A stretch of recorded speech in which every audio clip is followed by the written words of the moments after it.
ఉపయోగించుకొని గెరిల్లా దళాన్ని ఏర్పాటు చేసుకొని ఆనాడు గోల్కొండ సామ్రాజ్యాన్ని ఏలుతున్నటువంటి ఔరంగజేబు పైన దండెత్తడం జరిగింది. ఔరంగజేబుని ఢిల్లీకి తరిమి కొట్టినటువంటి రాజు మన తెలుగు బిడ్డ, మన గౌడ బిడ్డ, దళిత భోజన విప్లవీరుడు సర్దార్ సర్వాయి పాపన్న అని చెప్పేసి ఈ సందర్భంగా మీకు తెలియజేస్తా ఉన్నా.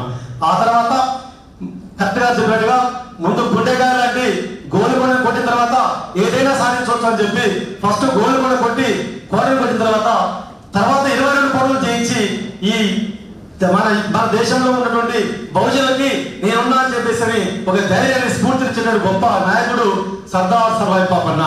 ఆ రోజుల్లో రాజులకు మాత్రమే రాజ్య పరిపాలన సాధ్యమైనటువంటి ఆ రోజుల్లో ఒక దళితుడు కూడా రాజు కావచ్చు, చక్రవర్తి కావచ్చు, దేశాన్ని ఏలొచ్చు అని చెప్పేసి నిరూపించిన గొప్ప వ్యక్తి సర్దార్ సర్వాయి పాపన్న అని చెప్పేసి ఈ సందర్భంగా తెలియజేస్తా ఉన్నా.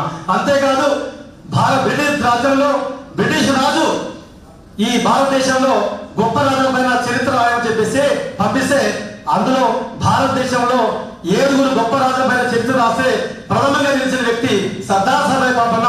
ఆ సర్దార్ సర్వాయి పాపన్న యొక్క చిత్రపటాన్ని బుక్కుల మీద ముద్రించి దేశం మొత్తం ప్రపంచమే కాదు ప్రపంచంలోనే ఆ యొక్క ఇంగ్లాండ్ లో మ్యూజియంలో ఇప్పటికి కూడా సర్దార్ సర్వాయి పాపన్న చిత్రపటం అక్కడ ఉందంటే ఈయన ఎంత గొప్ప మీద మీరందరూ కూడా గురిగా గుర్తించవచ్చని చెప్పేసి తెలియజేస్తా ఉన్నా.